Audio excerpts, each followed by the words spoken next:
Huy, sino naman yung kausap mo? Bakit naman ang laswa ng pinapadala sa'yong litrato? Hoy pare, bawal yan ha. Bakit naninilip ka ng cellphone? Dun ka nga. Akala ko ba single ka? Bakit may kausap kang ganyan? Single nga. Sino yan? Ano ka ba? Masyado ka kasing boomer. Wala ka nang alam sa kung anong mga bagay ang maaari mong ma-enjoy. Wala naman akong interes sa mga ganyan. Ikaw ang lumabas-labas, Roy. Makipagkaibigan ka at kumilala ng mga totoong tao na makakausap mo at makakasama. Hindi yung dyan ka pa sa internet naghahanap. Ikaw talaga? Ano ka ba? Binabayaran ko tong app. Nakasubscribe ako dito sa napakagandang babaeng kausap ko. Dito sa app na to, marami kang makikitang magaganda. At hindi lang basta maganda, kung hindi mga sexy, sweet, at talagang re-replyan ka. Basta nakasubscribe ka. Nako, wag mo nga akong iniengganyo sa ganyan. Alam mo namang may karelasyon ako. At mahal na mahal ko si Penny. Nag-iisa lang yan sa buhay ko. Oo na, stay loyal ka na lang dyan kay Penny. Pero ako, dito muna ako sa mga girls ko. Dahil sa kanila, hindi ko nararamdaman na mag-isa ako at single ako.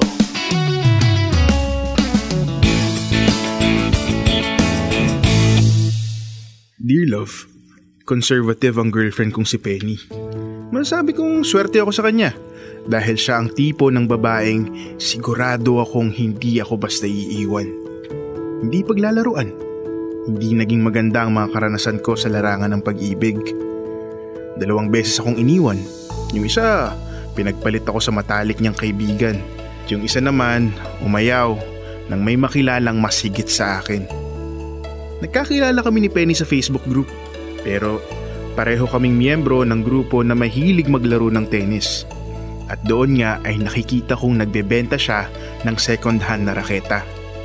Naging customer niya ako at nang makita ko siya ng personal ay hindi na ako nag-atubili pa na ayain siyang makipag-date. Hanggang sa maging girlfriend ko na siya. Mag-iisang taon na kaming magkarelasyon at inaamin ko natatakot akong mawala siya sa akin. Ayoko na kasing mabigo muli. Pagod na ako sa pakikipagkilala pa. Kaya sana si Penny na ang babaeng makakasama ko sa habang buhay. Siguradong sigurado ang puso at isip ko na siya na ang babaeng gusto kong pakasalan. Hanggang sa ang kasiguraduhan ay nabalot ng maraming katanungan at pag-aalinlangan. Nang isang araw ay may nadiskubre ako sa tinatago niyang katauhan.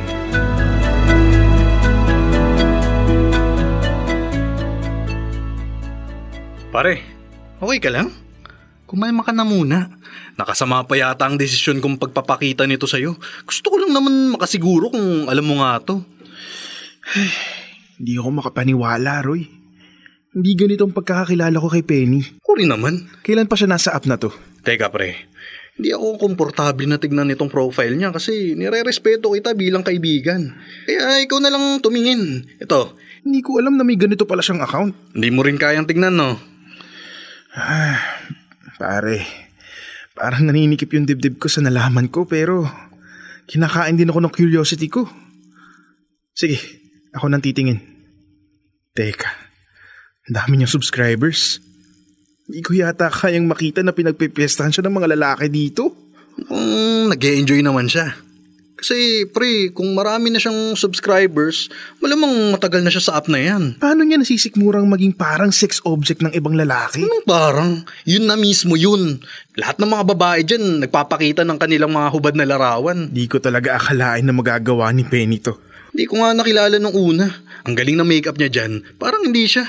Kaya pinakita ko sa'yo para makumpirma mo kung siya nga tong nadaanan kong profile. Oo, sigurado kung si Penny to.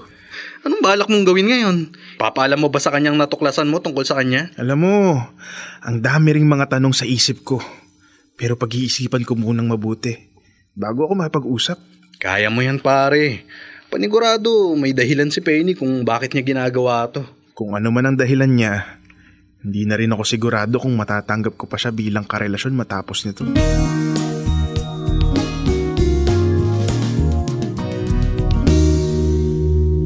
Mahal, may problema ba tayo? Napapansin ko kasi nitong mga nakaraang araw parang ilag ka sa akin. O baka may pinagdaraanan ka? Tandaan mo na hindi ka nag-iisa. Andito ako. Pwede mong i-share sa akin ng kung ano mang gumugulo dyan sa isip mo. Well, total, Ikaw na rin lang ang nag-bring up ng issue. Penny, didiretsahin na kita. Nakita ka ni Roy sa OnlyFans app. Bakit hindi mo pinaalam sa akin tungkol dito? Alam kong darating ang araw na malalaman mo rin yung account ko sa app na yon. Kung hindi ikaw makakadiskubre ay ang taong malapit sa'yo. Pero, pasensya ka na kung hindi ko sinabi sa'yo agad kasi alam kong hindi ito magiging katanggap-tanggap para sa'yo. Gusto ko lang naman na magkaroon ng normal na relasyon. Pangarap kong maranasan na mahalin kahit na nasa ganito akong larangan. Penny, higit pa rito ang kaya mong gawin. May buy and sell ka, diba? Magkano ba ang kailangan mong pera? Gusto mo ba tulungan kita? Malaki ang naitulong sa akin ng trabaho kong to. Hindi ko naman din to nakakitaan ng hindi maganda dahil... Pero, hindi ko alam to. Wala akong alam tungkol dito. Kung noong nagsisimula pa lang tayong magkakilanlan ay sinabi ko ng tungkol dito, tingin mo liligawan mo pa rin ako? I'm sorry, Penny. Pero ang totoo, hindi. Hindi ko gusto na yung babaeng nire-respeto ko ng husto ay pinagpipestahan ng kung sino-sinong lalaki kapalit ng salapi. I'm sorry, Ethan. Pero hindi ko kayang bitawan tong trabaho ko dahil lang sa kung ano man ang pananaw mo dito. Limitado lang ang connection ko sa mga fans ko sa mismong app lang. Wala sa kanilang nakikita o nakakasama ko ng personal. Kahit na, Penny, ipinakilala ko sa iyo ang tunay na ako. At natutuwa akong tinanggap mo ko bilang ako. Pero naging makasarili ka. Hindi mo man lang ako binigyan ng pagkakataon at ng kalayaan na kilalanin ang tunay mong pagkatao. Penny, dinaya mo ko. Alam mo sa sarili mo na dapat ay ipinaalam mo na sa akin ang totoo. Simula pa lang. Pero anong ginawa mo? Ikinubli mo ito sa akin dahil lang sa gusto mong hindi kita mahusgahan? Kahit pa alam mo na magiging issue natin ito kalaunan. Ay, paano ba kita mapapagkatiwalaan ngayon? Nilalako mo ang katawan mo sa app. Pero Ethan, dala lang to ng pangangailangan. Wala na akong ibang maisip na paraan para mas mapabilis ang pagkakaroon ko ng pera. Okay, sige. Siguro nga ay natukso ka lang noong una. Pero kalaunan ay ginusto mo na ang kung anumang mga bagay ang napapala mo sa paglalantad mo ng katawan mo sa app na yan. Kaya inilihi mo sa akin dahil alam mo na hindi tama ang ginagawa mo. Kaya I'm sorry. Mahal kita, pero hanggat hindi pa ganong kalalim ang namamagitan sa ating dalawa, mabuti pang putulin na natin to. Wait, Ethan. Ibig sabihin ba nito? Pasensya ka na, Penny, kung bibitawan ko na kung ano bang namamagitan sa atin. Dahil aaminin ko, hindi ko kayang makipagrelasyon sa babaeng nasisikmurang gawin ang mga bagay na ginagawa mo. Sige na, mauna na ako.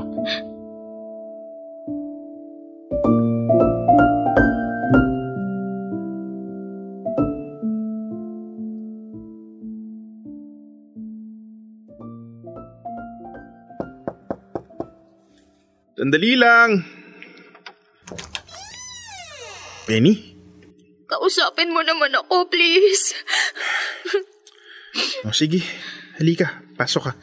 Ethan, ayaw mo na ba talaga sa akin? Kaya hindi mo na sinasagot yung mga text at tawag ko sa'yo? Ganun lang ba kadali para sa'yo na iwan ako? Penny, mahirap din para sa akin itong pinagdadaanan natin. Pero kailangan kong umiwas sa'yo para makuusa din ako. So nagmo-move on ka na talaga? Ibig sabihin wala ka na talagang plano na makipagbalikan sa akin? Paano ba talagang desisyon mo? Maniwala ka. Hindi rin madali para sa akin ito. Pero unawain mo din sana ang kalagayan ko. Ayokong masaktan.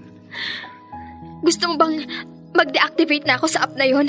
Isasakripisyo kung pinagkakakitaan ko para lang maniwala ka na seryoso ako sa'yo. Hindi mo kailangang gawin ang isang bagay kung napipilitan ka lang. Alam din naman natin ang totoo.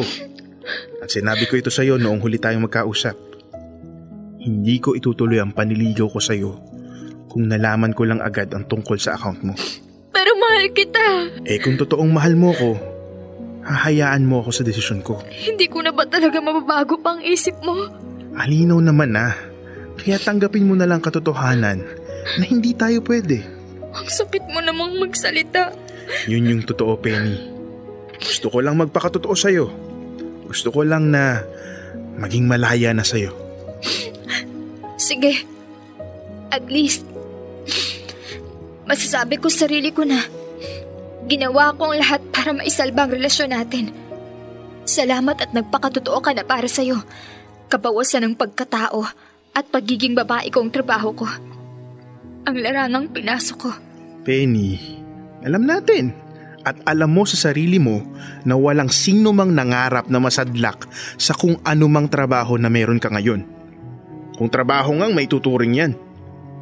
Pasensya na kung hindi ko kayang palawakin ang aking pangunawa sa sitwasyon mo. Pero hangad ko na mahanap mo pa din ang tunay na kaligayahan sa buhay. Nirerespeto kita bilang tao. Kaya sana, respetuhin mo rin ang naging desisyon ko. Sana nga makatagpo pa ako ng lalaking hihigit sa'yo. Isang lalaking kayang unawain at tanggapin ang aking nakaraan at kasalukuyan. Sana lagi mong tandaan na mahal kita. Patawarin mo rin ako kung naging sarado ang isip ko. Hindi madali para sa akin na iwan ka. Mabuti kang tao, Penny. Maganda. Gamitin mo din sana ang talino mo para matutunan mong gawin ang nararapat. Hangad ko ang kabutihan para sa'yo.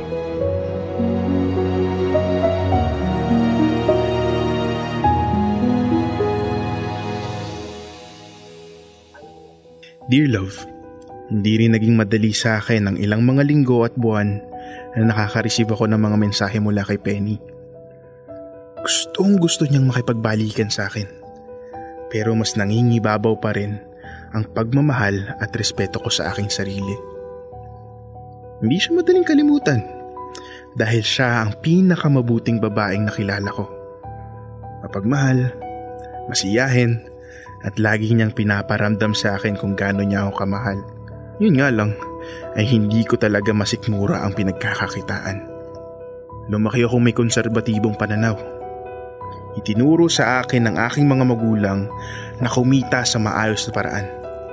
Kaya hindi kaya ng aking konsensya na tanggapin ang isang bagay na taliwas sa aking paniniwala at prinsipyo.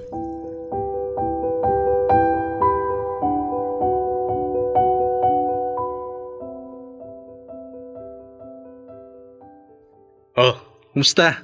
Naka-move on ka na ba talaga? Oo naman. Pre, sigurado akong tapos na sa amin ang lahat. Pero si Penny, dumadalaw-dalaw pa rin sa bahay. Hindi mo ba pwedeng ipaban na lang siya sa bahay niyo? Naku, kung pwede lang. Pero hinahayaan ko lang hanggang mapagod siya. Hindi ko rin naman siya gaanong kinakausap.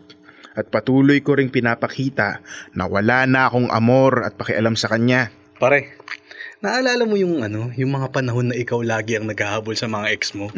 Ikaw lagi yung nagmamakaawa. Paano kung mahal ka talaga ni Penny? Papakawalan mo na lang ba talaga siya? Alam ko pare. Pero hindi ko kasi talaga gusto. Sigurado ka ba? Sigurado ka bang wala kang pagsisisihan? Sigurado ko.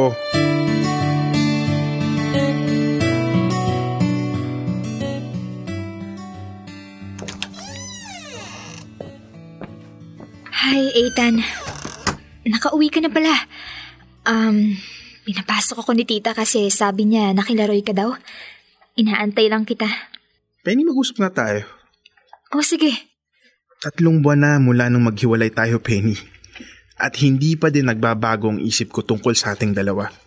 Hindi kita gustong paasahin sa wala. Dahil wala na talagang pag-asang magkabalikan tayo. Wala na ba talaga akong puwang dyan sa puso mo? Patawarin mo na ako. Bigyan mo pa ako ng isang pagkakataon para mapatunayan sa'yo na deserve ko na mahalin mo. Magsimula ulit tayo. Matagal na kitang napatawad. Pero Penny, hindi na talaga kita mahal. Huwag mo tong gawin sa sarili mo. Paano ka makakausad kung patuloy kang magpapabalik-balik sa naging nakaraan na para sa atin? Dahil gusto kong patunayan sa'yo na karapat-dapat ako para sa pagmamahal mo. Sige, gawin mo ang mga bagay na sa palagay mo ay makakabuti sa'yo. Nang hindi na ako ang dahilan mo. Gawin mo to para sa sarili mo. Alam ko ang pakiramdam ng nagmamakaawa para sa pagmamahal na wala na talaga. Huwag mo naman tong gawin sa sarili mo. Penny, please. Matapang ka. May kakayahan ka. Piliin mong maging matatag at malakas. Mahalin mo ang sarili mo. Ikaw lang din ang makakapuno sa mga kulang sa buhay mo. Hindi ang ibang tao. Hindi ako. Mahal na mahal kita. Minahal din kita. Pero may mga bagay lang talagang dapat wakasan. Dahil wala nang ang patutunguhan. Paano mo matatagpuan ang pag-ibig na para sa'yo kung patuloy mong itutuon ang atensyon mo sa isang lalaki? Sa isang lalaking hindi nagmamahal at nagpapahalaga sa'yo. Bakit hindi pwedeng ikaw ang lalaking magmamahal at magpapahalaga sa akin tulad ng dati? Dahil hindi ako matapang tulad mo. Hindi ko kayang tanggapin ang nakaraan mo. Kaya naging malabo ang naging kinabukasan natin para sa akin. Penny, hindi ko gustong nakikita kang nagkakaganito. Ikaw dapat ang nililigawan. Ikaw dapat ang hinahabol. Bakit mo ko pinapakawalan? Dahil mahal ko din ang sarili ko. Ethan, please! Please, umuwi ka na. Ethan, please!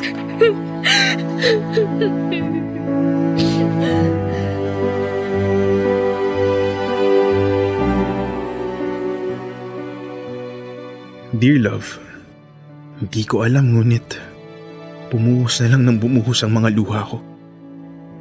Alam kong mahal na mahal ko siya pero hindi ko kayang tanggapin ang buong pagkatao niya. Ang totoo ay hindi ko alam kung tama ba ang naging desisyon ko na pakawalan na lamang siya. Di ba talaga siya karapat dapat na iharap sa dambana?